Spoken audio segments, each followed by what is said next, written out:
لا بد من فقه الآن يقال قبل مواصلة من قطع من حديث المرة الفائتة. المسائل الزي دي لا بد أن نعرف معانيها شنو والقصد منها شنو إن شاء الله، عشان في النهاية نربط المسألة دي بالحجبات، ونربط المسألة دي بالبخرات، ونربط المسألة دي بالمحاية والشغل الناس بيسووها دي. احنا نرجع شوية خلف بإذن الله تعالى. هناك قصة من الإسرائيليات ولكن بالعبرة إن شاء الله نأخذ بها. أولا يقول الله سبحانه وتعالى في سورة البقرة الآية 102: واتبعوا ما تتلو الشياطين على ملك سليمان وما كفر سليمان ولكن الشياطين كفروا إلى آخر الآية. ربنا ربط لنا القصة بتاعت السحر والمشاكل دي بموضوع سليمان، وده الموضوع الدائم نشير إليه إن شاء الله.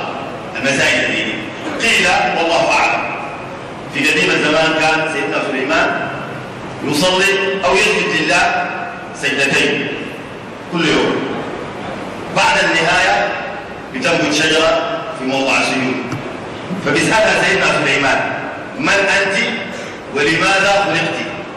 بتقول الشجرة: أنا الشجرة الفلانية وخلقت من أجل كذا وكذا. سليمان بيأمر اللي كانوا معه من الجن والإنس أن يكتبوا الكلام ده، حتى أتى يوم من الأيام فسجد سجدتين فنبتت شجرة، فقال لها: من أنت؟ فقالت: أنا الخروبة. فقال لها سليمان: لماذا خلقت؟ قالت: خلقت من أجل أن أخرب هذا المسجد. فقال لها سليمان: لا يخرب هذا المسجد وأنا حي. أمر أن يكتب هذا الكلام، وأمر أن تقطع هذه الشجرة، ثم أخذ منها عصا وكان في طريقه. فقيل والله أعلم قابل ملك الموت فقال له: متى أجلي؟ فقال له: الله أعلم. فقال له: إذا أخبرك الله سبحانه وتعالى أخبرني. قال له: ليه؟ قال له: من أجل أن أثبت أن الناس من قديم الزمان أن الجنون دول بيعلموا الغيب، لأنهم بيسترقوا السمع، عشان كده الجنون دول بيعلموا الغيب. أيوة. فدنا أجل سليمان وأتاه ملك الموت فأخبره. بعد ما أخبره فقال سليمان للجن: ابنوا لي بيت من قوارير، بيت الزجاج القزاز بتاعنا ده. أمر الجن، وسليمان كان يعني يملك الجن، فأمرهم أن يبنوا بيت من قوارير، بيت من قزاز ليتعبد فيه. فبنت الجن بيت القوارير أي بيت القزاز. فدخل سليمان ممتلكاته بما فيها الكرسي الذي فتن فيه: ولقد فتنا سليمان وألقينا على كرسيه جسدا إلى آخر الآيات. عشان يدخل يتعبد فيه. بعد ما بنى الجن أو بنوا الجن بيت القوارير وأدخل ممتلكات سليمان، فدخل سليمان في البيت وقال للجن: ما فيش واحد فيكم يدخل عليه هنا، لأني قال أعتكف وأتعبد لله سبحانه وتعالى. بر هنا أبنوا لي عمارة، وبعد ما تنتهي العمارة أرفعوا لي التقرير وأوريكم تعملوا شنو، لكن ما فيش واحد يدخل لي هنا، ده محل بتاع تعبد. فدخل سليمان والجن من برا بنت البيت، العمارة بنتها. وجاء المهندس بتاع الجن لسليمان رافع التقرير، فقال لسليمان: العمارة دي انتهت، رأيك شنو؟ نعمل شنو بعد ده؟ فنهض سليمان وكان متكئ على العصا، وقف ونظر إلى العمارة، ثم نظر إلى مهندس الجن اللي هي رئيس الجن ومهندسهم، رفع التقرير ولم يتكلم معه. وكانت النظرة نظرة حادة ومخيفة للجن. فارتعد المهندس بتاع الجن ورجع للجنون وقال لهم: سليمان اليوم غضب أصله ما غضب قبله. الرجل ده قام وشاف العمارة وما عجبته وما تحدث معي، ما تكلم معي.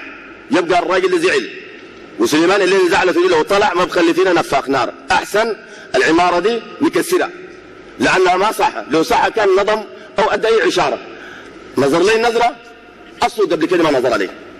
فقامت الجن هدمت هذه العمارة في لحظة ما كسرتها، وغير المهندس الخريطة لعمارة أخرى غدا تبنى، وده حصل. كذلك رفع التقرير اليوم الثاني والثالث والرابع، وكل ما يمشي لسليمان، سليمان كان واقف ماسك العصا وبشوف للجن وما بيتكلم معه، والجن بخاف وبيرتعد أكثر من اليوم اللي قبله. فالمسألة طالت. قيل والله أعلم الجن بنت في سنة قمرية 354 عمارة، كل يوم بعمارة، وهدموا 353 عمارة إلا العمارة الأخيرة. قبل ما يهدموها وقبل ما المهندس يرفع التقرير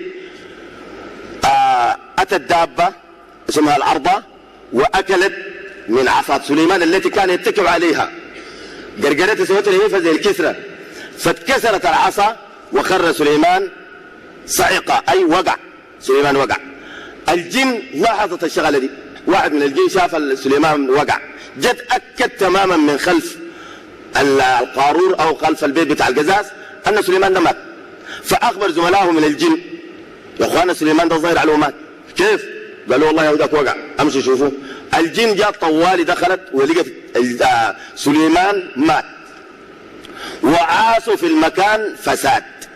أولا الكتب اللي كانت كتبت بمواضيع الأشجار والأخبار وبتاعدي كلها سحبوها، خلوا منها حاجات بسيطة، وحتى الحاجات البسيطة عاشوا فيها فساد وعملوا فيها خزعبلات ودجل، وطلعوا سرقوا الكتب المفيدة وخلوا كتيبات صغيرة للإنس، ودي فرصة بتاعت الشيطان ما تضيعها. خلوا الكتب البسيطة دي عشان الإنس إذا كان جا دخل يلقى الكتيبات دي ويستفيد منها، وحتى خلاها دي ضللها كلها وعاد فيها فساد. خلاصة المسألة مشوا ورسلوا واحد منهم قال لهم امشي، قالوا له امشي للإنس احكي لهم بأنك انت جاي من البلد الفلاني ولقيت سليمان واقع. فعلا الجن اتحرك من محله ده ومشى للإنس، وتشكل الجن إذا كان ما تشكل بأي شكل لا يمكن أن يراه الإنسان، ده تشكل بقى إنسان سوي ومشى للقرية اللي يسكنوها الناس، قال لهم سليمان ده أنا جاي من البلد الفلانية وماشي البلد الفلانية، مريت بسليمان لقيت واقع، ما عارف الحاصل عليه شنو، أمشي شوفوه. فقال له أروح معانا، قالوا له لا، قال لهم لا أنا خاطر أو عابر سبيل ماشي المنطقة الفلانية، أحسن تمشوا أنتوا. فعلا الناس قامت من هناك جاي لسليمان واختفى منهم ورجع، جاء قعد مع الجنود زملائه وقاعدين عاملين نفسهم بيبنوا في العمارة أو بيشتغلوا بيتشطبوا فيها. جو الإنس دخلوا لسليمان ولقوه فعلا هذا الرجل قد مات ميت. فمجموعة دخلت، فالمجموعة دخلت من الإنس في القارور لسليمان انقسمت إلى 3 أقسام. مجموعة منهم قالوا أن سليمان هذا نبي صحيح وساحر، والسحر جايز ما فيه شيء، يعني ممكن نتعامل بالسحر لأن سليمان شغال بالسحر، والدليل على ذلك هذه الطلاسم وهذه المسائل ده أعمال السحر، وسليمان ده تقريبا ما ملك الدنيا دي إلا بالسحر ده، ما دام نبي واشتغل بالسحر السحر جايز. وديل أجداد بني إسرائيل وعارفين قصتهم مع سيدنا موسى وسحرة فرعون وغيره وغيره، وأجداد الهند ديل هم اللي كانوا أيدوا الرأي ده أن السحر ما فيه شيء ممكن الإنسان يتعامل به ويستفيد منه ويضر الآخرين، ما فيه شيء. الفريق الثالث قالوا لا، أن سليمان ده ما كان ساحرا ولا كان ده فعل سليمان، بل في كتب ضاعت بتاعت فلان وفلان وفلان وفلان، إذن الشغل ده ما شغل سليمان، ده شغل الزول العمل الشغلة دي وأخفى الكتب دي، هو العاس فساد في الكتب دي وغيرها. ودليلنا على ذلك أن كتاب هذا الكلام فلان وفلان وفلان، يمشي نجيبوهم ونؤكدوا وين كتاب فلان وين كتاب فلان ونسأل الناس دي. وفعلا جابوا الناس، يا فلان انت اليوم الفلاني كان حاضر مع سليمان؟ ايوه نعم. هل كتبت كلام عن سليمان؟ ايوه نعم. لو شفت كتابتك بتعرفها؟ ايوه نعم. وين كتابك؟ ما لقوه. فلان وفلان وفلان ما لقوا كتبهم، وفلان لقوا كتابه، يا فلان ده كتابك؟ ايوه نعم. دي كتابتك؟ ايوه نعم. ده شنو؟ قال والله ده أنا ما كتبته. أنت ما كتبته؟ قال أنا ما كتبته. طيب منو كتبه؟ قال لهم والله إلا كان سليمان، لكن أنا ما كتبت الكلام ده، كان كلامي للحد الفلاني ده، ثاني ما عندي تجاوز للحد الكلام الفلاني ده، ذاك كذلك، والرابع والخامس باختصار. خلاصة المسألة الفصيل الثالث قال أن سليمان هذا ليس بنبي، بل هو ساحر، والسحر غير صحيح وكفر، وأن سليمان ذاته كافر. سليمان ده كافر.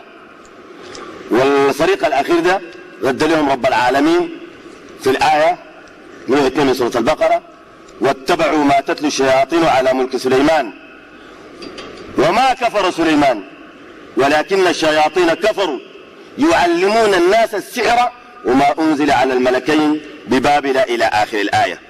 دي الفصائل الثلاثة دخلوا ولقوا الكتابة والقصة موجودة ومعروفة. وربنا سبحانه وتعالى حكى لنا في سورة سبع الآية رقم 14 من سورة سبع، يحكي الله سبحانه وتعالى من سورة سبع، يحكي الله سبحانه وتعالى يقول في الآية: فلما قضينا عليه الموت ما دلهم على موته إلا دابة الأرض تأكل من سأته فلما خر تبينت الجن أن لو كانوا يعلمون الغيب ما لبثوا في العذاب المهين. ما لبثوا في العذاب المهين، اللي هو عذاب البناء والتكسير. البناء والتكسير والزول قاعد قدامهم دليل قاطع أن الجن لا تعلم الغيب. هذا رجل قدامهم وميت له مدة وهم ما عارفين وبيشتغلوا في الشغل. الرسومات دي وينها؟ والرسومات دي كيف لنا؟ عشان يعني احنا نربط القصة بالقصة الجاية في المحاضرات الجاية إن شاء الله. ودي جزء من الرسومات التي تعتبر هي من الدين في شيء، وتعتبر الناس بيشتغلوا بها الآن من الأسحار. يعني بس تمزقت. المسائل زي دي بتلقوا الخواتيم دي، هذه الخرائط بتاعت عالم الجن والشياطين العاملاها في الكتب اللي كانت تركت في عهد سيدنا سليمان. وده ما يمثل إلا واحد من مليون مشكلة أو مليون مصيبة زي دي موجودة في الكتب الصفراء. الناس بيتعاملوا بها وبيعتبروها هي من الدين في شيء، ويعتبروها أن الكلام ده هو دين. وده كذلك جزء منها، وده موضوع طويل شوية، وده موضوع بعدين بيجينا في موضوع سحب الشرايح. الزمان كان في البلد دي حصل ده الخاتم ده، دي الأشياء المكتوبة كانت في عهد سيدنا سليمان، أو وجدت في المكتبة أو وجدت في بيت القارور بتاع سيدنا سليمان، واللي انفتتنوا فيه المجموعة اتدخلت. المسائل زي دي هي من عالم الجن والشياطين، ودي طلاسم وخرائط فيها مآرب لعالم الجن والشياطين عشان يخضعوا بها الناس ويعتبروا أن هذا الكلام من الدين في شيء، وده كلام الدين بريء منه تماما. والحاجات دي في بعض الناس بيعرفوها، وخاصة هذا الخاتم مشهور ما أظن يخفى على أحد من الحضور، اللي هو الخاتم ده لكلكم قد تعرفوه. قالوا ده خاتم منه ما شاء الله. كنتوا زملاء ولا شنو؟ ها؟ كلكم بكلمة واحدة قلت خاتم سليمان، يبقى كلكم تعرفوا مش كده؟ وده خاتم منه؟ ها؟ داود قالوها قلة. انت زميل لنا ولا شنو؟ ده خاتم داود، ده خاتم جد بني إسرائيل. داود من ولاة العبد الصالح، نبي من الأنبياء. يوجد هذا الخاتم وين؟ يوجد في العالم الإسرائيلي، العالم الأبيض ده. ما زالوا أجدادهم من زمان، دين أجدادهم قالوا السحر ما فيه شيء ممكن يتعاملوا به، وده السحر اللي جابوا له سيدنا موسى وقصة السحر والمشكلة الكبيرة. الخاتم ده نسوه له داود، وهل هو فعلا منسوب لداود أو أن احنا معلمنا الشغلة دي؟ قالوا لنا خاتم سليمان وده خاتم داود، وقالوا الخواتيم دي عندها أسرار. يعني سليمان ده في معتقدنا نحن يوم زمان كان علمونا الشغلة دي، قال لنا فيه سر. السر ده إذا كان ربنا منحك له بتملك الدنيا دي زي ما ملك سليمان الدنيا دي. عشان كده الناس كلهم متعلقين بخاتم سليمان. أي فكي، أي مولانا، أي أبونا، أي شيخ، أي خليفة تمشي له قصة له قصتك خاصة، أمشي له في ساعة بتاعت فراغ، عندك أي قصة بتهمك كده اتكلم معاه. بيشيل لك فاتحه سريعه جدا، في نوع منهم مستهبل بيشيل لك فاتحه سريعه جدا امين، وبعد ادوه شنو؟ ادوه بقره، ادوه شنو؟ ادوه بقره. البقره دي لو مشيت فتحتها بتلقى فيها بسم الله، وبتلقى فيها الصلاه على النبي، ويمكن تلقى فيها ايه، واحيانا ما بتلقى ولا الثلاثه دي. اهم شيء في البقره دي بتلقى البتاع ده الختم ده، يقول لك ده خاتم سليمان. وليه نسووا له سليمان؟ لانه وجدوه الجن رسموا في العصا اللي كانت في يد سليمان، العصا اللي اتكسرت دي في راس العصا المكسوره دي وفي قعرها لقوا البتاع ده الخاتم ده. قالوا ايوه ده سر عصا سليمان لانه ملك بها الدنيا، وده سر خاتم سليمان. والكلام اللي بتسمعه ده الناس الان بتفتش في سر الخاتم ده، اي عمل بيعمله لازم يعمل الخاتم ده فيه للتاكيد، ربما يصادف بعض الاشياء وتتحقق وتتحقق الاشياء المطلوبه. يبقى ده خاتم سليمان نعم، وده خاتم داود. والخواتيم الثانيه دي حقت منه؟ طبعا دي شغله بعد تجاوزت المجتمع الحضور الموجود معي. لو سالتكم من الخاتم ده في زول فيكم بيعرفوا؟ ايوه، اذا ما في زول بيعرفوا بعد الشغله بقى التخصص، بعد الشغله بقى التخصص. طيب الخاتم ده في زول بيعرفه؟ ده برضه ما في زول بيعرفه. ليه؟ لانه بعد ده بقت المساله دار اخصائيين. ده خاتم ويا ليت بتاع بني ادم، ده ما خاتم بتاع بني ادم، قالوا ده خاتم بتاع اصحاب الكهف، وتكتب فيه افضل ايه في القران، بيكتبوها بطريقه معينه ما دار نشرحها، بيكتبوها بطريقه معينه. بعدين اذا كان كتبوها بطريقه معينه وتقدم يعني الكاتب ببعض التقربات لعالم الجن والشياطين بتحقق الامر بسرعه جدا. ده خاتم بتاع اصحاب الكهف، كلب اصحاب الكهف، ده خاتم للكلب. انا ما عارف الكلب ده بيلبس الخاتم وين، في ضنبه وين، في ده خاتم المدور ده. في خاتم اخر قد يكون المجتمع كثير بيلهو، في بعض الناس تلقى واحد ماسك له خاتم بتاع فضه وفيه الرسومات دي 3 في 3 وفيها ارقام جوا من 1 إلى 9 رقم، والارقام دي لو جمعتها باي زاويه بديك العدد 15 عموديا افقيا، بديك العدد 15. ما معنى العدد 15 وليه بس العدد يكون 15؟ والارقام دي لو غيرتها بيجيك العدد 15 في كل زاويه او في كل حته عموديه او افقيه؟ لا. سر الشغلانيه دي شنو؟ ايوه بعد ده برضه خرجت عن المجتمع ودار اخصائي. فهذه المسائل اللي ذكرناها او المسائل المتعلقه بالسحر. اي انسان مهما طالت عمامته ومهما اداه الاعلام من مكانه والناس مشوا سجدوا له لقيته بيشتغل بالشغل ده، دي علامه من علامات السحره. ده ساحر لا شك فيه ابدا. اي انسان لقيته يشتغل بالشغل ده، ده ساحر. واسال مجرب ولا تسال طبيب. اي خاتم من ديل كتب لك وريقه ولا كتب لك نهايه ولا كتب لك حجاب، الحجابات دي ما كلها مليئه بالحاجات زي دي. ده افتح اي حجاب من ديل شوفوا البقر اللي بتدوق دي. وبعدين في بعضين شواطين جدا، اذا كان اداك بقرات عندك مرض معين اداك بقره، دي زمان ما كنا شغالين الشغل ده، ما بنوريك سرها وبنقول لك البقره دي ما تفتحها، اذا كان فتحتها مرضك ده تاني ما بتعالج. كله ما تفتحها. انت هنا بتخاف جدا انك ما تفتحها. الامور زي دي تلقاها الورق ده فاضي ما فيه اي شيء، فاضي والله ما فيه اي شيء. الكلام زي ده وكله غش ودجل. والحقيقه فيه الشيء الحقيقي فيه انه تقرب هذا الشيطان من الانس، لانه الانس ذاتهم عندهم شواطئ وذكرهم الله سبحانه وتعالى. وديل اعداء الانبياء. اولا اعداء الانبياء، ولقد جعلنا لكل نبي عدو شياطين منه شياطين الانس والجن يوحي بعضهم الى بعض زخرف القول غرور. ديل اعداء الانبياء، وربنا بيجعلهم عشان يكونوا اعداء الانبياء هم ما عارفين، والناس ما عارفينهم. الناس بيعتبرون انه ناس دين وناس بتاعين اخر وناس يدهم واصله وبتاع. الخاتم ده اي انسان عنده خاتم بطريقه زي دي لو بتاع فضه ما ممنوع كراجل تلبسه، لكن ممنوع الارقام دي فيه.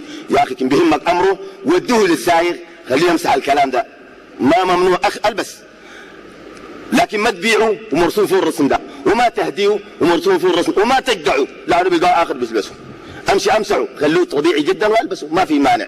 لكن اذا كان ذهب مرتك برضه امسحه، لكن الذهب لا يمكن ان يلبسه راجل مهما تكون يعني قلته ولا لانه في كثير من العرسان واحد يقول لك خاتم الخطوبه وبتلقى فيه المساله دي.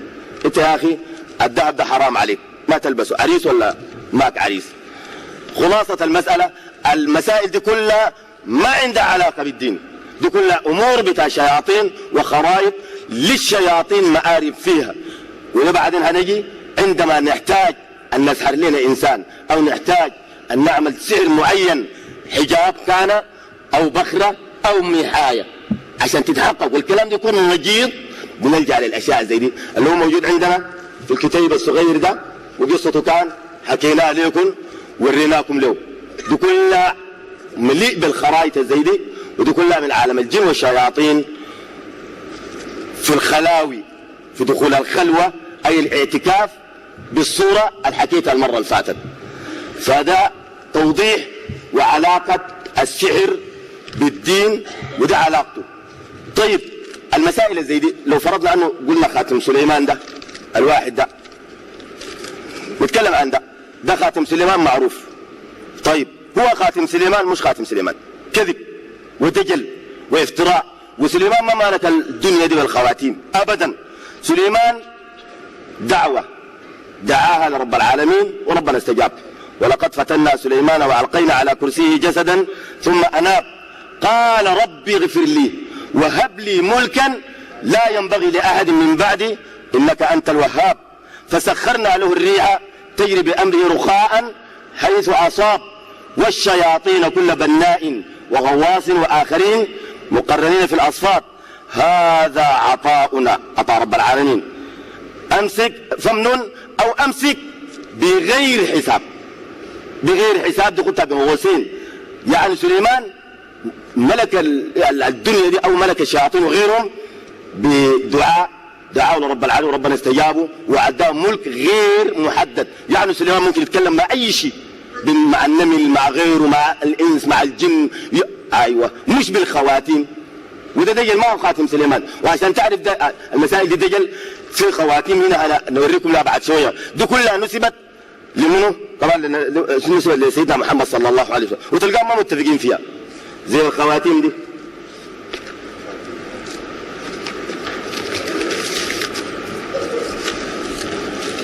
ده خاتم قالوا بتاع سيدنا محمد صلى الله عليه وسلم. الشغله دي كان سمعناها وعرفناها وشفناها في مدينه ياوندي عاصمه الكاميرون. كنا عملنا محاضره هناك وفي دجالين لقينا عندهم الخواتيم دي هناك يعني كثيره جدا قبل ما تيجي السودان. وكان بعد ما جينا السودان المحاضرات اللي كنا بنعملها كان بحذر الناس. انا قلت لهم شفت لي خاتم في الغرب البعيد واخشى ان يجي السودان، وفعلا جاء السودان. ده عداني له واحد عميد في الجيش مشى زار واحد من الخلفاء الخليفه فلان وخشش جوا. طبعا زول عميد درجته عاليه لحته خاصه ونسه خاصه اكل خاص، فخصاره بالخاتم ده. قال له ده خاتم ان شاء الله انا بديك له هديه. وبعدين الخاتم ده اذا كان ماشي ده خاتم النبي محمد صلى الله عليه وسلم، ده خاتم النبي محمد صلى الله عليه وسلم. قال له الخاتم ده اذا كان صورته ولبسته اي صوره بتشفيك من 28 مرض. 28 مرض، صورتين اضرب 28 في 2 10 صور، 28 في 10 في 28 في 10 1000 28 في 1000. شوف تكون انت معافى من كم مرض. ما اظن تجيب امراض قدر دي. يعني انت بس تلبسه. وقال له الخاتم ده او اكتب له زول وما تشوف في العين، بس صوره وخدته في البيت وخدته في المحل الفلاني وخدته في المحل الفلاني، فان شاء الله وبكره بدك دبوره ثانيه عشان تبقى شنو؟ تبقى لواء من عميد للواء طوالي. شوف الراجل الكذاب ده وقال ده خاتم محمد صلى الله عليه وسلم. مكتوب فيه شنو؟ كلام كثير جدا الزمن ما بيسمح نقراه.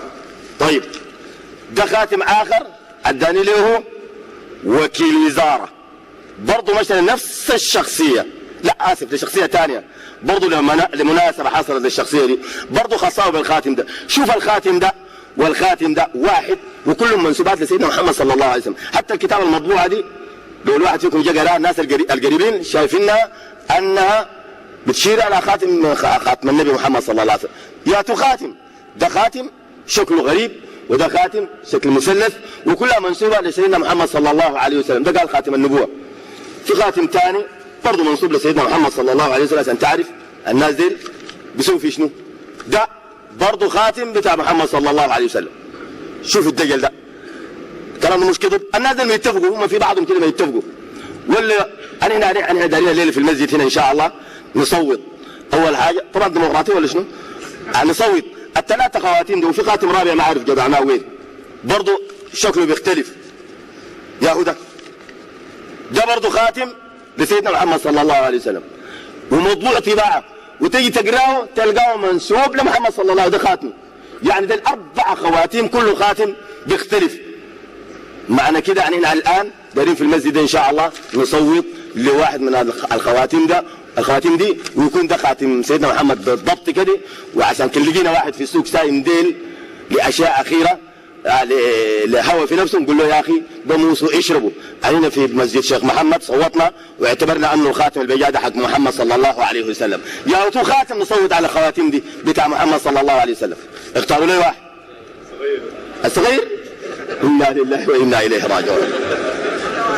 ولا واحد والله الذي لا اله الا هو ولا واحد من دير خاتم للنبي محمد صلى الله عليه وسلم. شوفوا الدجل ده، شوفوا الدجل ده والكذب ده. ودير اللي بيعملوا الكلام ده ياتون ترزيه سواقين مولانا فلان والشيخ فلان وابونا فلان وفكي فلان وفلان الفلاني.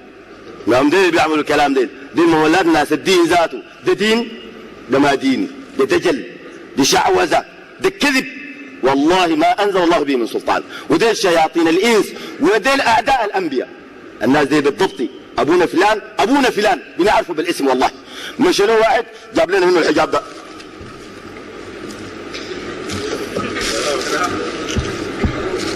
شالوا ولا شنو؟ يا هدى الدولة واحد اماراتي دولة ديكليت السوداني لانك حلفوت بيعتبر الاماراتي زي قروش. داك مش ودى له شنيطه كده بتاع دولارات قروش اماراتيه ما عارف. جا من الامارات عقيدته فاسده، جاب الاسم والسمعه، جا ماشي للشيخ فلان ده ومشى له وحكى له ظروفه. وفي النهايه عداه ده قال له ده حجاب. وجزا الله اخواننا بارك الله فيهم بعد ما مشى له الراجل ده وعداه ده قال له ده حجاب فاقنعوه انه الكلام ده دجل وشعوذه. فجاني في البيت وهو دكتور، الزول دكتور بالمناسبه، دكتور اسمه عبد الله المتحمي، دكتور والله. دو الشغله دي ده ابونا فلان. افتعرفوا شنو؟ تلقفوا شنو؟ تلقفوا الدجل ده والشعوذه دي. شفت كيف؟ والله الذي لا اله الا هو. وكثير من الحجبات دي فتحناها جايه من الشيخ فلان وجايه من ابونا فلان وجايه من الخليفه فلان وجايه من مولانا فلان، كلها بتفتحها. وده كله حجبات. شفتوا ده الورق ده المقطع ده كله حجبات فتحناها لقيناها كلها من الناس ديل. والناس دي سحرة، والله انهم سحرة. والله الذي لا اله الا ما يغشك الاعلام ده بالمناسبه كذاب. والله الذي لا اله الا هو. فالشغله دي ما عندها علاقه بالدين ولا الدين ذاته. اولا الخاتم بتاع سيدنا سليمان ده او غيره من الخواتيم. عندنا الدين ديننا الاسلامي ده عنده مصدرين الكتاب والسنه ولا في مصدر ثاني؟ طيب سالتكم بالله الخاتم بتاع سيدنا سليمان ده الصغار ديل الخاتم بتاع سيدنا سليمان ده لو فرضناه دين بنلقاه وين؟ في المصدرين ديل. في القرآن لو جيت فتحت من البقرة للناس بتلقى الخاتم ده موجود في آية ولا في سورة؟ ما بتلقاه. طيب السنة يعني احنا بنعرف كسودانيين معترفين بمذاهب 4، المذاهب ما 4، الأوزاعي ده مذهب والثوري مذهب، لكن بس نتفق بالأربع مذاهب ديل ما خلوا شيء في الدين ده. ما بتلقاه عند المذهب ده بتلقاه في المذهب الثاني. الناس ديل نجيبوا كتبهم كلها وكتب الصحاح البخاري ومسلم وغيره في المسجد ده. وكل إمام من الأئمة الأربعة نخط كتبه في حتة معينة ونفتش الكتب بتاعت الأئمة دي كلها. بتلقى إمام من الأئمة الأربعة قال اكتب خاتم سليمان ولا اكتب كده سوي كده تلقاه ما بتلقاه، والله ما بتلقاه، بتلقاه في كتب صفراء مطبوعة في مصر ومطبوعة في محل آخر، وكلام كله دجل وشعوذة وشياطين الإنس والجن يوحي بعضهم إلى بعض زخرف القول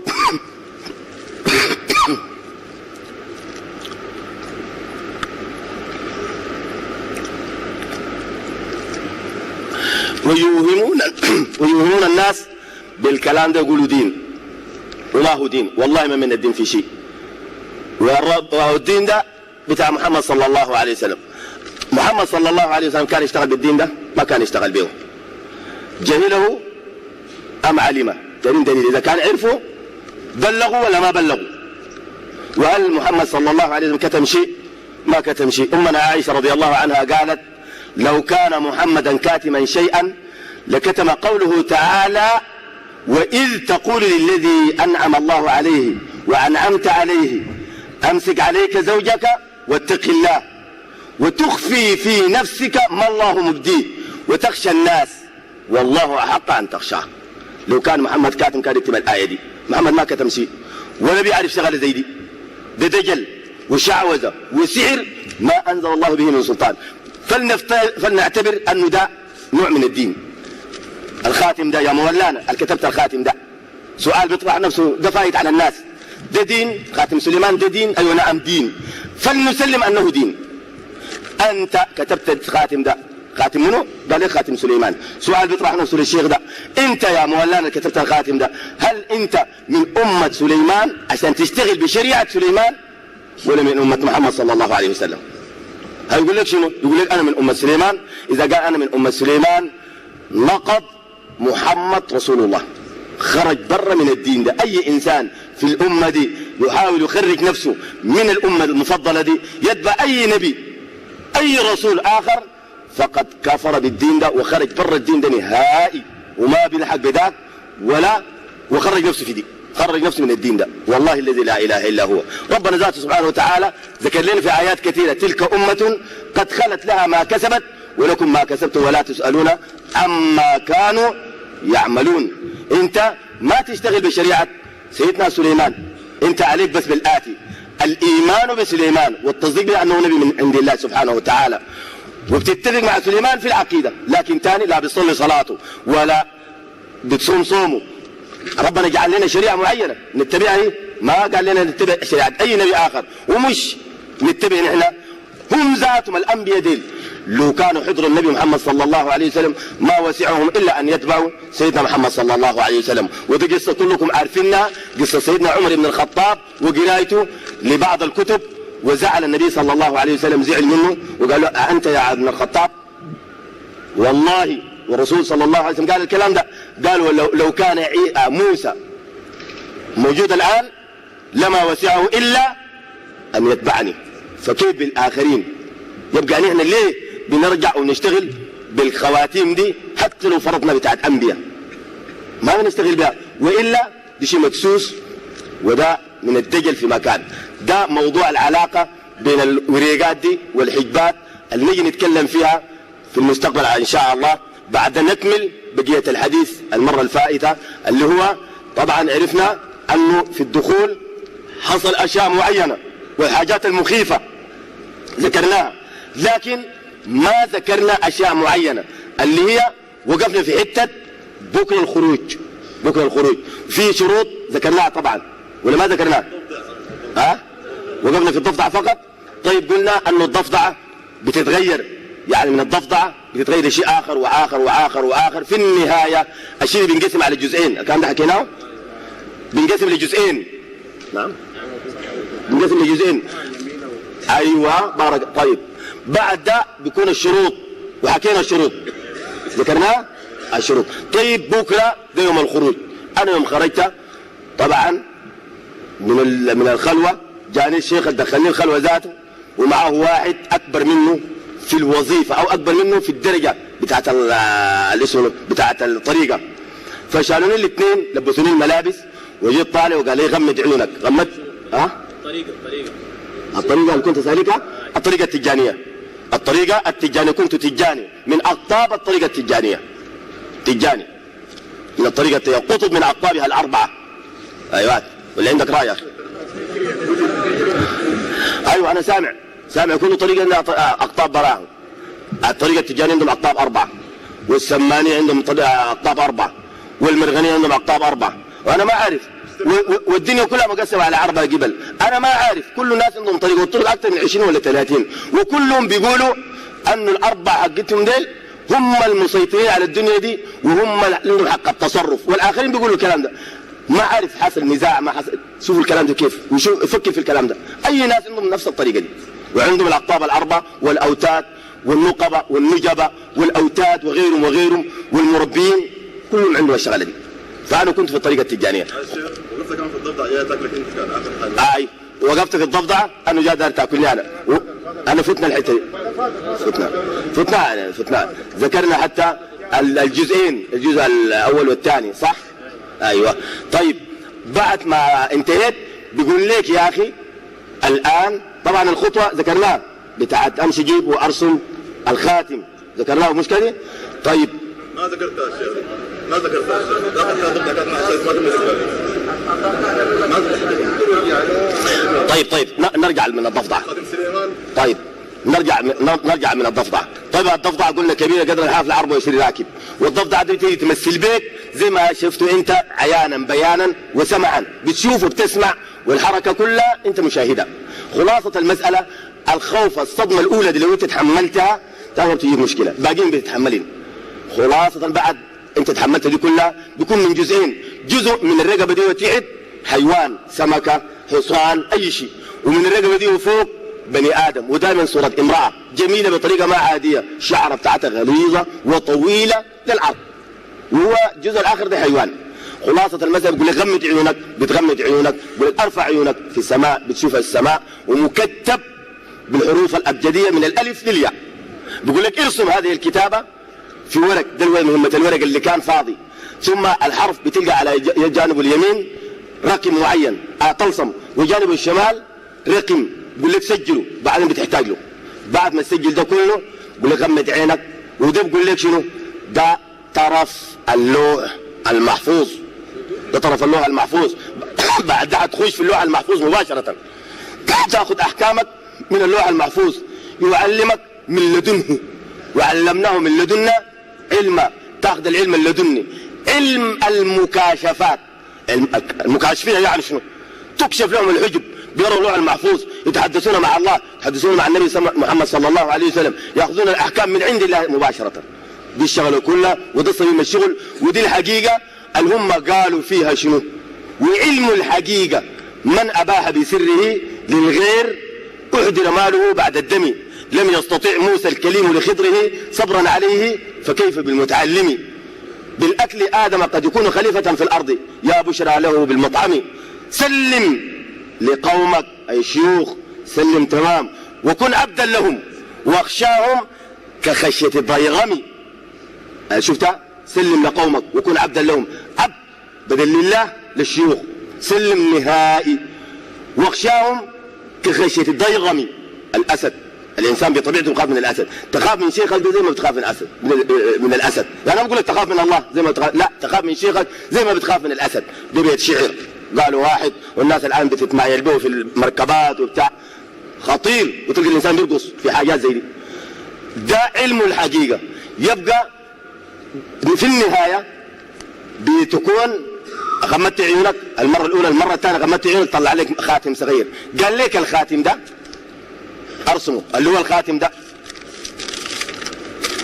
اللي انا قال لي ارسمه، الفوت 3 في 3 والعدد 15، قال لي ارسمه، رسمته في شيء في عظم. بيقول لك ارسمه في لوح بتاع ذهب، لوح صغير بتاع ذهب، ما عندي فضه، ما عندي. بفتش في الحديد الماء بيصدع، الومنيوم، اوتومنيوم، توتيا، عشان ما يصدع ويخرب الخاتم.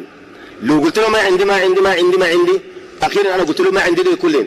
قال لي يا اخي قم من هنا من محلك ده، امشي ارديبه، منطقه ارديبه بتلقى في عظام تحت شجره القضيم، في عظام هناك، خذ منها عظم الزند او لوح الزند لوح الزند، اللوح الكتف ده في عظم هنا، في لوح الكتف ده عظم مسطح كده.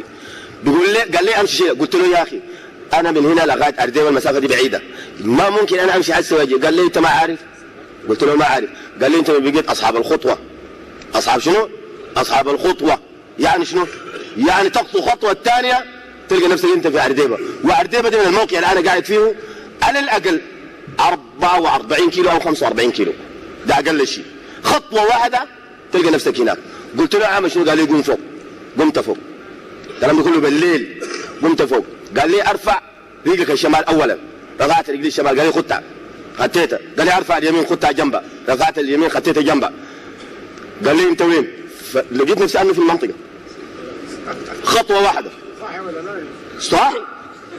صاحي. واحد هنا قال لي صاحي ولا نايم؟ انا صاحي. خطوه واحده اعتبرها 40 كيلو. الخطوه الثانيه هتكون 40 كيلو. 10 خطوات كم؟ في 40. يعني السعوديه دي امشيها في لحظه ما في. السعوديه لحظه ما في. عشان كده بتسمع الناس بيقول لك ديل بيقوا اصحاب الخطوه، يعني اصحاب الخطوه او الخطوه، لانه في كلام جاينا اللي بيصلوا في مكه وبيصلوا وين ودي جمعت لهم الارض وبتاع الارض. سبحان الله، يعني هم ناسين السيره النبويه. النبي محمد صلى الله عليه وسلم 13 يوم من مكه للمدينه ماشي بكره عينه. يبقى خطوه تبقى ليه ده؟ الناس ناسين الكلام ده ولا شنو؟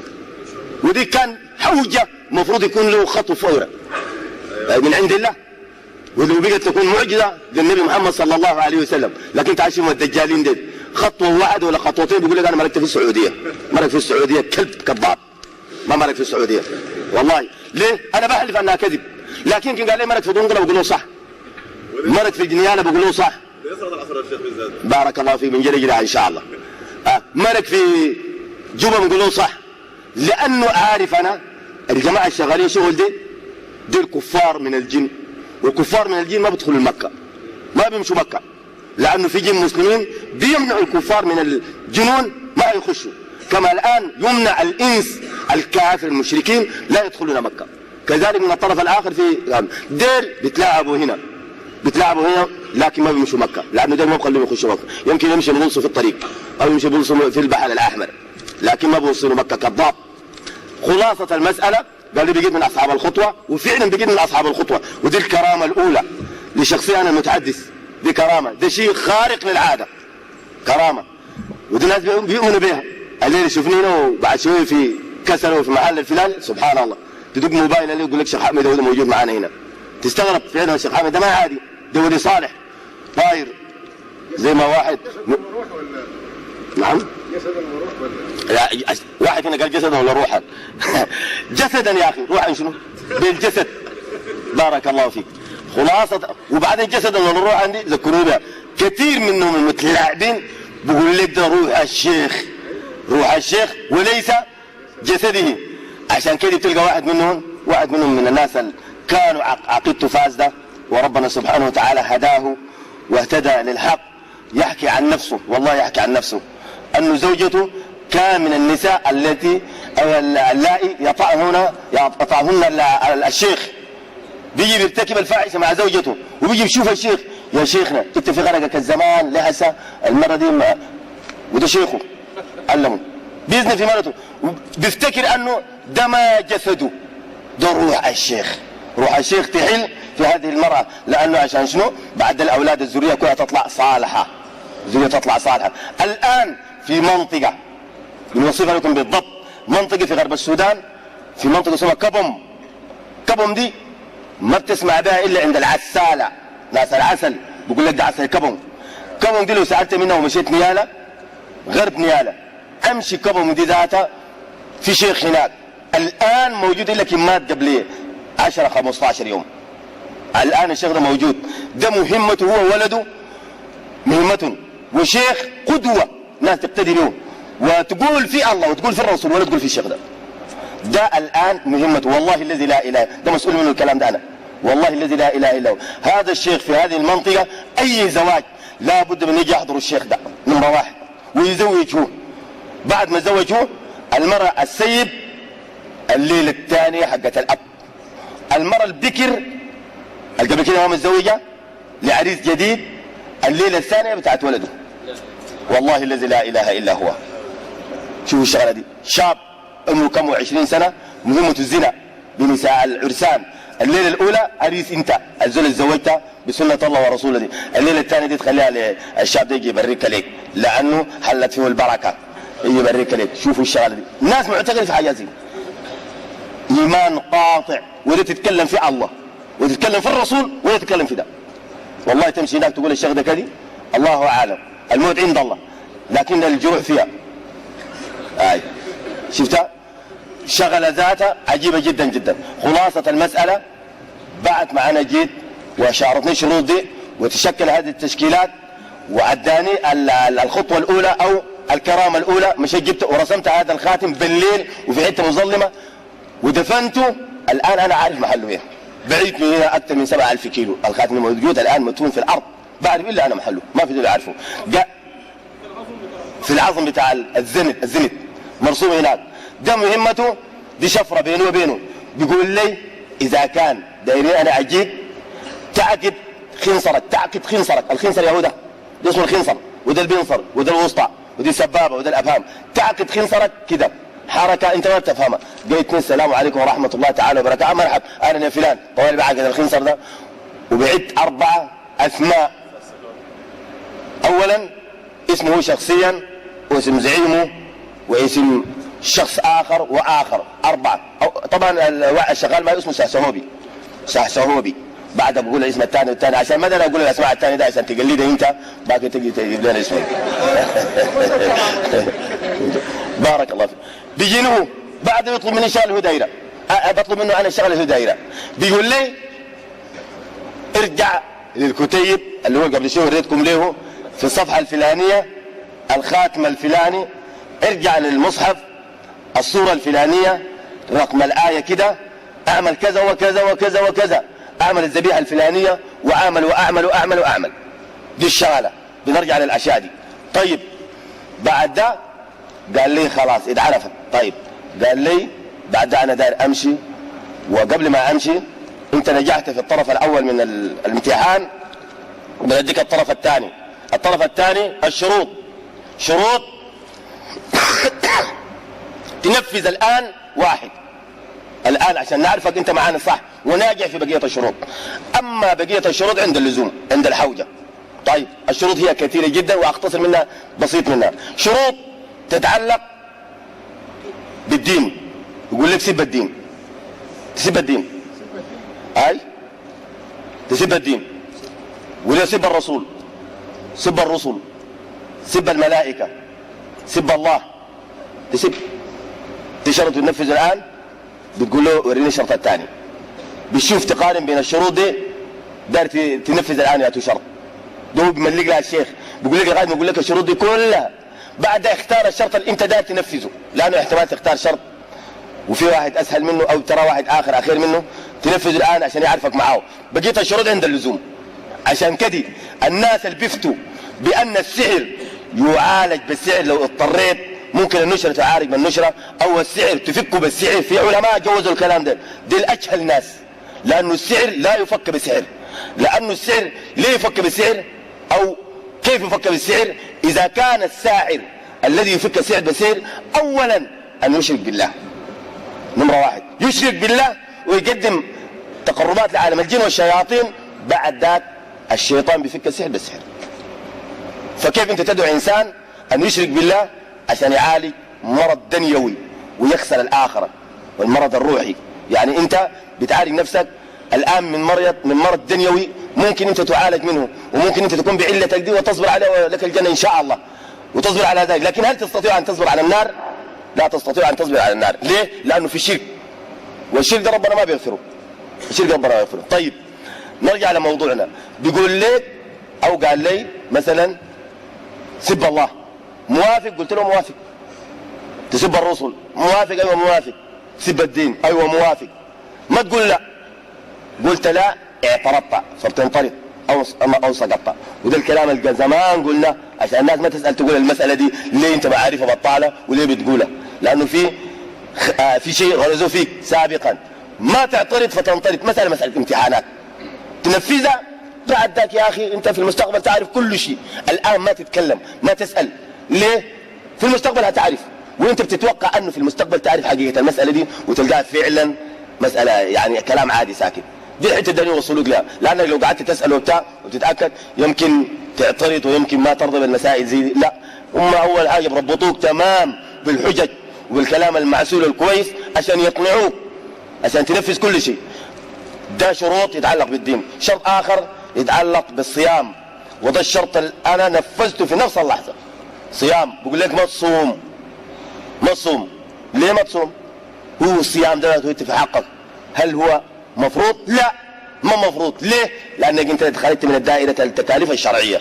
لو صمت اوفر تايم اجر اضافي، وما صمت ما عندك شيء، ما عندك شيء. ايوه يعني ما عندك شيء معناه ما تصوم. انا نعبد العبادات الثانيه، طيب ما بصوم. ايوه ده الشرط اللي نفذته انا 17 سنه شغال الشغل ده وما صمت، ما صمت ابدا. بظاهر للناس اني صايم. وبعدين كمان شوف في رمضان تلقى الخشم ده ناشف، شفت كيف بنخش جوا بسم الله فل اي ما لذة وطاب من الاكل، وبتجي طالع وده الشيخ شيخ المنطقه بل القطب بل من الناس المسؤولين من ركن من اركان الارض الاربعه. يبقى في العشيه لازم تجي صواني من محلات بعيده تجي هنا وانا ابركها فيها البركه. يعني شنو؟ بلح منها اكجمها كده واخدها بعد الصينيه دي بقت فيها البركه، يشيلوها من هنا يودوها اخر المنطقه. وديك الصينيه دي لو ما جات لو للعشاء ما بيفطروا، لازم صينيه الشيخ تجينا وجابوها من هناك عشان ابركها وانا ما صايم. قلت بعد ده كله انا ما صايم. بركه الشيخ وبركه الشيخ، صواني تمشي يمين صواني تمشي شمال. والناس اللي قاعدين معي دي لو انا ما فطرت والله ما في زول فيهم بيفطروا على الاطلاق، لانه بيعتبر انك انت قليل ادب. وده الشيخ اللي بيعرف في الدنيا والاخره، فانت كيف تفطر قباله؟ انت ذاتك ما بخلوه، انت ذاتك نفسك ما بتطيق لك او نفسك تسمع لك انك تفطر قدام الشيخ وشيخك فاطر. شيخك فاطر. ها؟ زي شنو؟ شروط مع الصيام. لا بس ما تصوم، بس ما تصوم، ما تصوم. ده نفذته انا. في شروط اخرى تتعلق بالصلاه. بيقول لك ما تصلي الجمعه، اذا في حقك ما هي جايزه. ما تصلي الجمعه، ما تصلي بالناس امام، ما تصلي في مسجد، ما تصلي في الصفوف القداميه، صلي بدون وضوء. ودي الحته الكثير من الناس ما عارفينها، كثير منهم والله الذي لا اله الا الكلام صحيح، كثير منهم بيصلي بلا وضوء، ما يتوضا قدامك يتوضا قدامك، لكن بيدخل الاتباخانه بيعمل شنو؟ انت ما بتعرفه.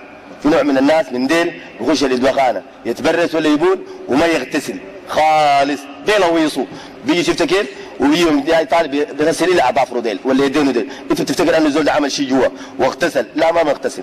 بيجي بيقعد يتوضا يعني شنو؟ ولا اي شيء، ما يتوضا. بيتوضا مظهريا ليك عشان ما تقول الشيخ ده ما توضا وتقول عندك كلام تعب. لا، ده بيصلي بلا وضوء. شفت كيف؟ والناس المشهورين ديل كده شوفهم، هل هم ائمه الناس؟ بيصلوا بالناس في الجمعه، بيصلوا بالناس في الصلوات الخمسه، امامهم العصر. بيقول لك ما صلي العصر، وكن سالوه يقول بصلي في مكه. بيصلي وين؟ شيخنا فلان بيصلي في مكه. انا كنت جاي من الرحله اللي ذكرتها عليكم بتاعت ياوندي عاصمه الكاميرون، وجينا دخلنا وبعدين يوم جينا دارين ماشيين نصل الخرطوم هنا، حصل العربيه اللي راكبين فيها الاند كروزر ابعاد طلب في الطريق ومسافه كده، انا ما كنت عارف المنطقه ذاتها. المهم جوعانين وتعبانين وعطشانين، خلينا السواق مع العربيه وقلنا له احنا ماشيين قدام بالطريق ده لغايه ما نلقى لنا منطقه حله نقعد ناكل ونشرب. اتصل عربيتك ده الحقنا. جينا فاذا نحن بمنطقه معينه، استغربنا دي اعطوا منطقه لان المنطقه المشهوره الفلانيه. يا سلام، وده منو القاعد هناك؟ ده الشيخ الفلاني. الشيخ ده كبير يقدر الليله وباكر وبعد باكر. ده الشيخ الفلاني. ايوه نعم. يا سلام، دي المنطقه الفلانيه. ايوه نعم. طيب يا اخوانا احنا سفار جوعانين وعطشانين. اولا نمره واحد دارين مويه نشرب، وقبل الاكل دارين شاي. طبعا معروفين بقاره مغرمين بالشاي. قولوا دارين شاي. بعد جيبوا لنا الاكل ناكله. قلنا عندكم بحقنا. قال لنا هنا ما فيش اكل بحق، تاكلوا مجان. قلنا لهم كويس، اهم شيء ادونا مويه شربنا. الاذان اذان شنو؟ اذان العصر. قلنا لهم يا اخوانا انا اعزمكم، احنا ديل سفار وحالتنا ما سياحيه، قاعدين في قاعد شيرتنا، ما ماشي نلموا على الناس النضاف السمحين القاعدين ديل، بنصلي في محلنا هنا فعلا جامعين وقاصرين. صلينا 4 ركعات عصر وظهر، جمع تاخير، صلينا وقعدنا، جابوا لنا شاي بنشرب. الناس اللي قاعدين ديل ناس طبعا ناس نضاف وناس ظريفين جدا، وناس عندهم كرفتات وناس عمم وشالات وناس في عربيه واقفه لاند كروزر مقفله مظلله، يوم قبل ما يدوروها ما عارفين ان فيها شنو، لكن يوم دوروها انا على حسب سواق صوت العربيه دي عندهم كونديشن، يعني عندهم مبرد. الشيخ قام من عنقريب صغير، الشيخ اللي بنعرفه ده قام من العنقريب الصغير ده، قبل ما يقوم فيها واحد من الحضور دخل جوا العربيه وقفل الباب ودور العربيه وخلاها مدوره. اي قلنا دارين يطلع، قاعد نزل جا قاعد مع الناس. الزول دور العربيه دي ده سواق، اعتبرناه سواق لانه دور العربيه ما سواقه ولا مدوره، ده سواق دور العربيه وقعد مع الناس. بعد شويه الشيخ قام جا فتح الباب البغادي وركب. انا قلت الشيخ ده الناس ده صلاه العصر، الشيخ ده بصلي ولا شنو؟ ولا قلت يمكن ماشي محل. اخيرا العربيه مدوره والزول قاعد في جوا العربيه. بعد شويه انا قلت الزول ده ليه قاعد جوا العربيه؟ الظاهر على العربيه من النوع التمام. انا في اعتقادي في ناس جاي من برا سعوديين غير اجانب جلوا الشيخ ده لمهمه عندهم وما دايرين قدام الناس ينزلوا ويقولوا المهمه بتاعتهم دي، دايرين الشيخ في العربيه وجاهم الشيخ في العربيه وبيتفاهم معه. ده كان اعتقادي، ما عندي كلام اخر. المهم خلاصه المساله الناس قاموا يصلوا، قاعدين الحضور قدموا امام اخر قاعد يصلي. انا الحته دي شويه خلتني انتبه للشغلانيه، فقدموا زول صلى بيهم. بعد شويه العربيه ما تحركت من محلها، العربيه الشيخ جا فتح الباب وجا نازل. اول ما جا نازل من العربيه ملفح بتوبه وجا ماشي، الناس اللي صلوا ديل القبيله اللي قاعدين بتونسوا كلهم قاموا فوق وجو جاريين، جا جاريين للشيخ. انا الحته دي جذبتني شويه، قعدت اشوف الحمد لله بالسلامه، الحمد لله بالسلامه، جلابيتك مش عارف ورجلينك وايدينك وبتاع وبيبوسوا فوق، الحمد لله بالسلامه الحمد لله بالسلامه، بسمع اعطاني الحمد لله بالسلامه. والواحد اللي قاعد معانا ده من الناس المحل ده ذات، قلت له يا اسمع الحمد لله بالسلامه دي شنو؟ قال لي ما الشيخ جاء. الشيخ جاء؟ اي الشيخ جاء من وين؟ قال لي الشيخ ما صلى في مكه وجاء. لا اله الا الله، الشيخ صلى في مكه؟ قال صلى في مكه. قلت له ايوه دي شغلتنا زمان، يعني الشيخ ده هسه ماشي يصلي في مكه. قال لي صلي في مكه، اللي عندك شك؟ قلت له لا ما عندي شك، صلى في مكه. لا اله الا الله. دي كنا نحن بنعملها ظريفه شويه، العربيه دي بندورها من المحل هذا، بنمشي هناك ونجيب حكاتها لغايه ما نضبط فرمله نزف فيهم التراب حتى اللي بينقيف، لكن ما بنسيها واضحه كده. الشيء المدهش شنو؟ ده شرطه ما بيصلي العصر، ما يصلي العصر، مش بس يصلي في مكه، كذاب والله ما يصلي في مكه. بعدين شوف اسمعني، الصلاه في مكه دي العصر عندنا، خلي هناك في المنطقه دي، من المنطقه دي لهنا الفاصل بين الخرطوم والمنطقه اللي بحكيها دي نصف ساعه، ومن الخرطوم لبورسودان تقريبا نصف ساعه، وتقريبا من البورسودان لغايه جده او مكه تقريبا نصف ساعه، ساعه او ساعه ونص. قول ساعه، قول يا زول نص ساعه. يعني العصر اذن في مكه قبل نصف ساعه او ساعه. هل تفتكر انه فعلا ماشي صلى؟ ولا السؤال ده فايد على الناس؟ اذا الزول ده ماشي صلى، العصر في مكه قبيله الناس صلوا، ولا في دور ثاني في مكه هناك؟ ما الموضوع انتهى. يبقى الزول ما ماشي صلى، كذاب ساكت. ولكن اعتقاده وشوف عمل الناس. انا العاجل ادهشتني الوجوه دي ما وجوه جهل، لكن مصيبتنا الان جهال الناس هم افسد الناس، او اللي بيدعوا العلم، بيدعوا العلم الاكاديمي. يعني مشكلتنا الان بقت في بروفيسورات عديله كده، بروفيسورات قاعدين يفتوا افتاء اعوذ بالله منهم. 3 بروفيسور بنتكلم لك كلامه. البروفيسور الاول مصحح كتاب اسمه طبقات وظيف الله، قال اولياء الله الصالحين عندهم درجات كثيره، لكن اقلهن 3 درجات. ياتين قال الدرجه الاولى من اولياء الله الصالحين الطير في الهواء، دي اقلهن 3، والثانيه المشي على الماء، يمشون على الماء، والثالثه منهم من يقول لشيء كن فيكون. ده بروف قال الكلام ده. بتفتكر ده بروف؟ دي شهادة عشان تاكل بها عيش يا كلب، مش شهادة عند الله. والله عند الله صفر. ده بروف، والله ده بروف.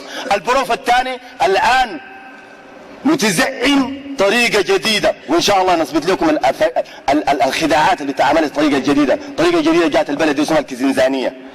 ده مزعمة بروف يدعي للناس وهو قدام الناس زي يدوك صدره. أنا ولي من أولياء الله الصالحين وعندي كرامات. كراماتك شنو يا ولي الله الصالح؟ الجيب قعدت قدامنا ومليت خشمك بأنك ولي صالح.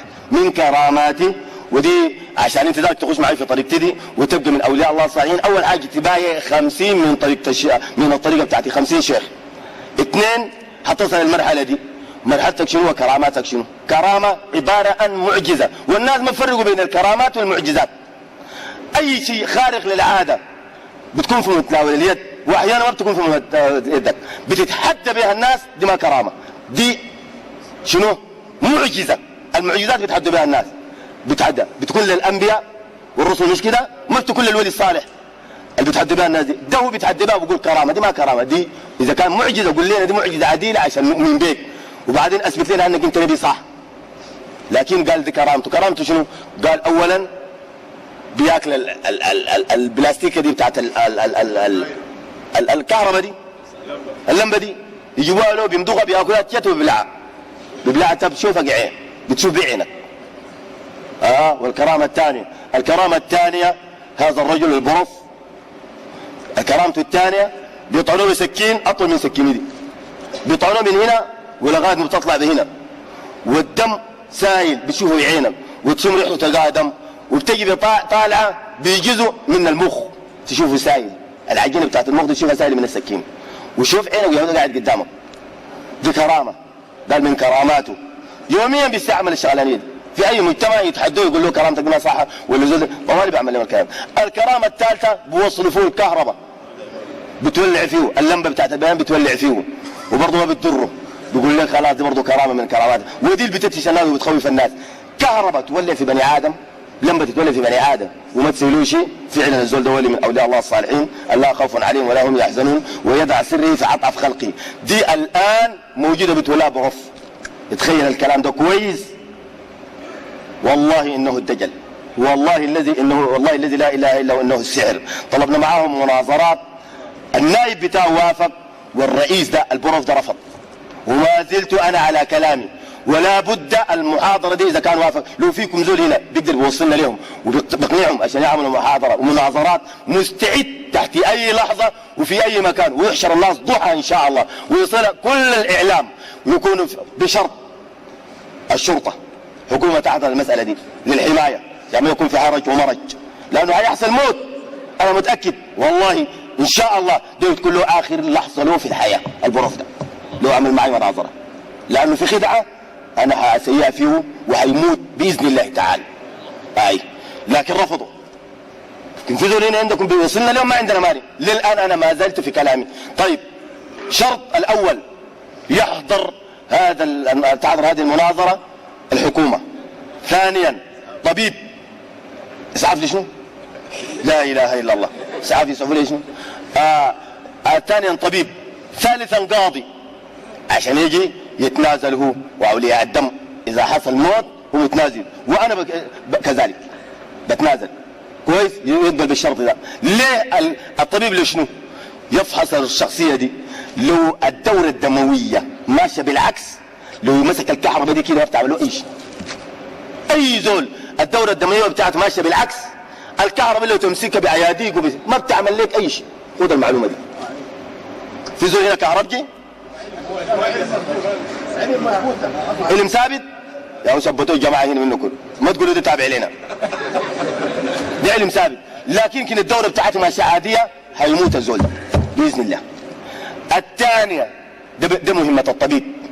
مهمه القاضي اللي هو بحضور القاضي انه يمضى ويقر واهله يقروا، اذا كان مات ما يحصل شيء. بنجي نعمل فيه العمليه بتاعت الكهرباء دي بنقتلوا فيها، وقبل ما نقتلوا فيها يجيب البتاع ده، يجيب البتاع ده اللمبه ده عشان ياكلها، بنقرا له ايات باذن الله تعالى.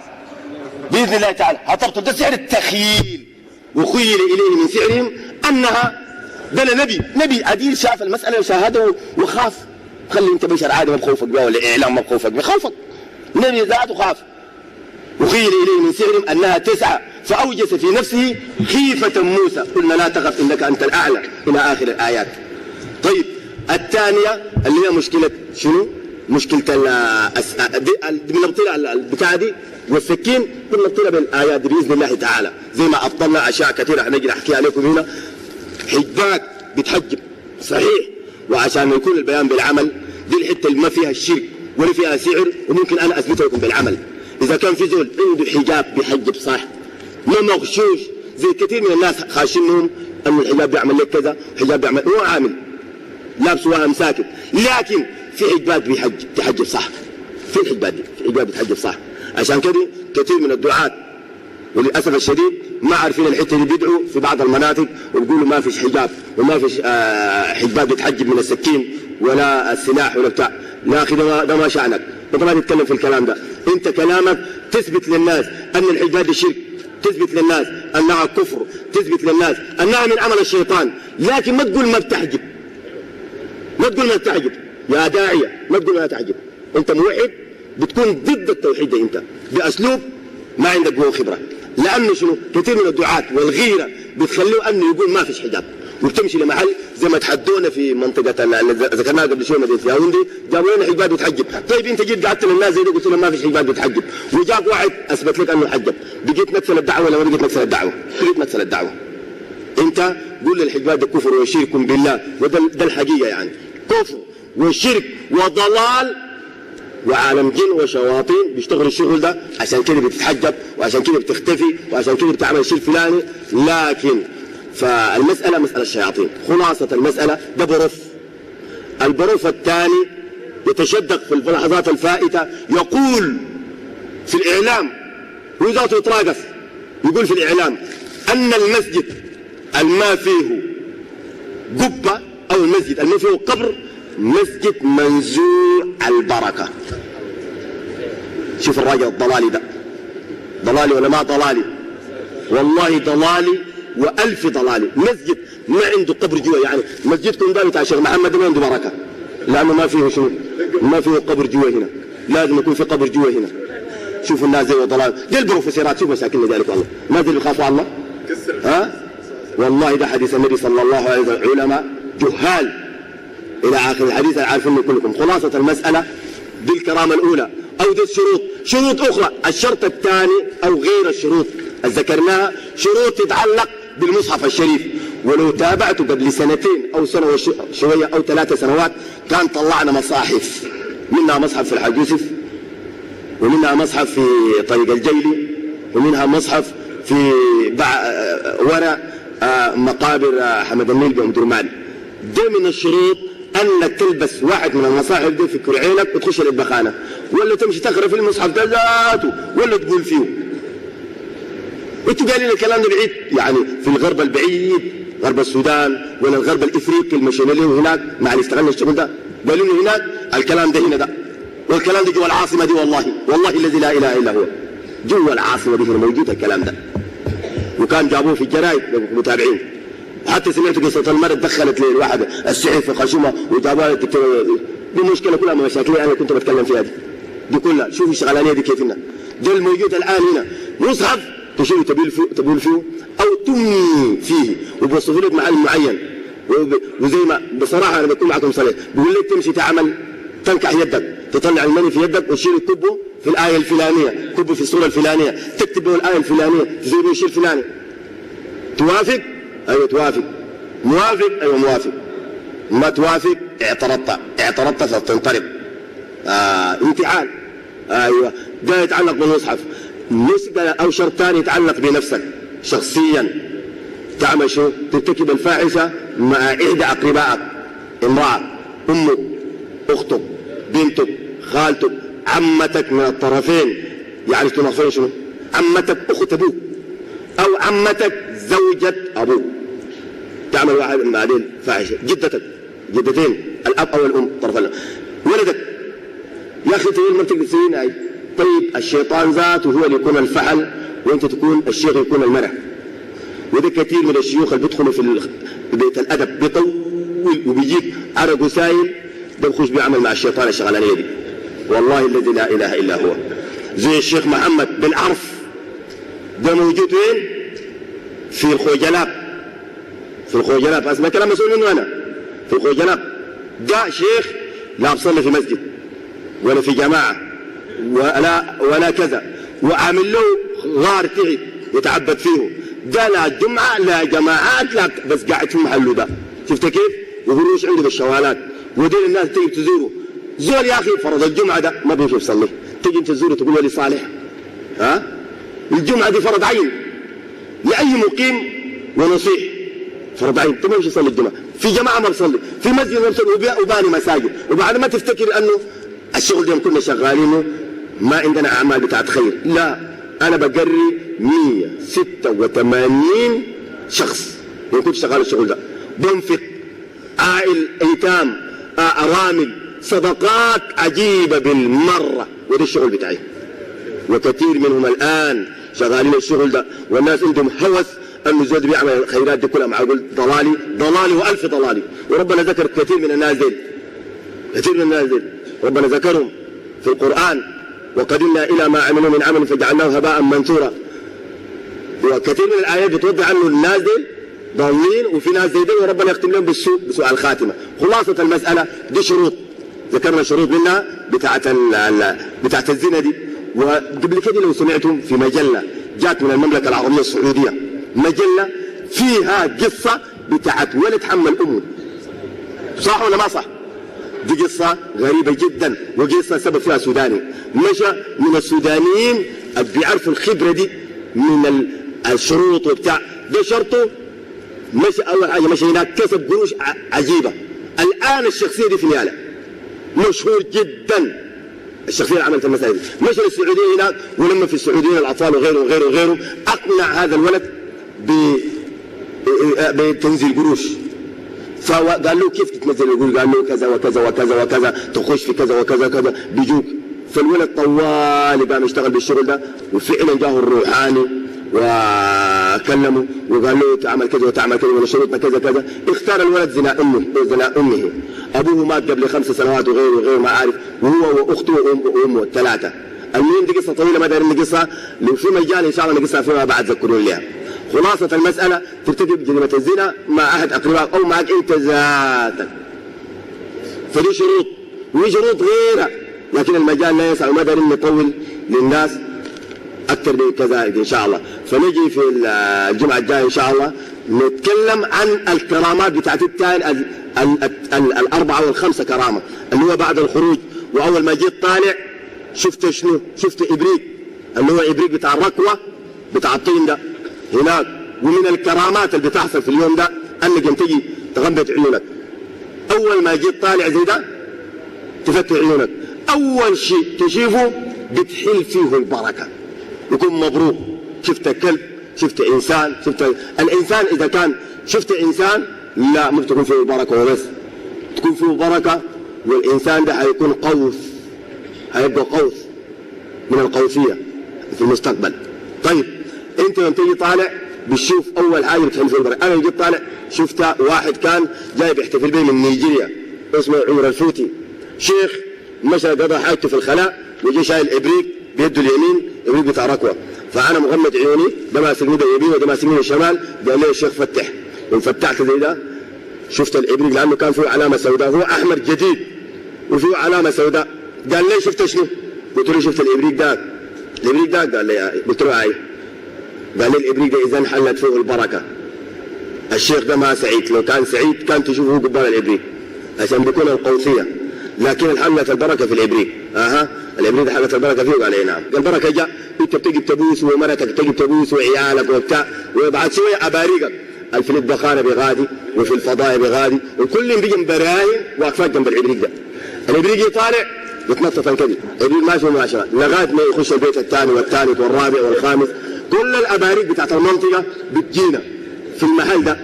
بعد ده بنوجهن اي ابريق عنده مويه بنعمل كده، اي ابريق بنط بيمشي بيقعد جنبك، تلقى الابريق قاعد جنبك معناه الإبريق في المحل دي حلت فيه البركة، لكن لو رجع بيتك لم تكن فيه بركة. طيب الإبريق ده قاعد جنبك أنت حتتوضى منه، وقاعدين متوضين، لكن عشان البركة جاته بتوضى ثاني، لأنه بركة الشيخ مش كده تجديد، يعني دي ما تخلي تفوته. أول ما فيه موية دي شنو الأباريق دي فاضية، طبعا عرفت عنها فاضية، يقول لهم كده دي شنو؟ يمشي وين؟ يمشي البير قريبة طبعا جنبنا، تمشي الأباريق دي بتطارد من هنا لغاية يمشي الأبار.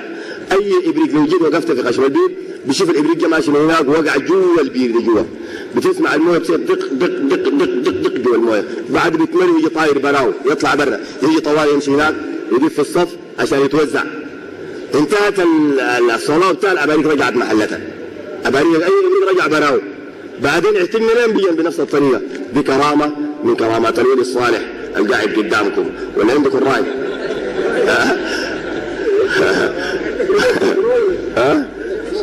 شفرات طبعا، شفرات تعامل، والإبريق بالإشارة بس بيشتغل، واللبيب بالإشارة يفهمه. هل الأباريق من أولي الألباب؟ ولا الشغلة دي فيها إن ولا شغلة فيها إن. المهم دي الكرامة رقم 2، بعدين إن شاء الله نجي نبدأ من الكرامة رقم 2 اللي هي الإبريق، ونخش في الكرامات الثانية عشان ما نطل للناس والناس تميل للشغلانية. ولا أسمع في طريقة دي سحر يا أخوي، لأنه الدخول في الكرامات في الحتة دي الشرك بالله، الشرك بالله، والله إنه الشرك، والله الذي لا إله إلا هو إنه الشرك، ولولا الشرك لو مسألة عادية والله أي شيء أجرب لكم قدامكم هنا. أنا الآن بنعرف شفرة والله تخوفني في المسجد ده خوف ما عاد. يقول شنو يقول؟ ده الشرك بالله سبحانه وتعالى، لا يمكن. يعني الشفرة دي بتاعت صوت حاد وقوي بطريقة الناس ما تتحملها. طبعا قاعدين في المسجد هنا الآن بنعتبر نفسنا كلنا رجال، صحيح؟ رجال، لكن والله في الحقيقة كلنا ما رجال، ذكور صح لكن ما رجال. الرجال دي في حالات معينة، اللي في حاجات لو حصلت كثير مننا بيجوا في عيال، وكثير مننا بيجوا في ذكور ساكت، وإن من الحمير للذكور وإن من الكلاب للذكور، والذكور كثير، لكن الرجال قلة الرجال. فإن شاء الله المحاضرة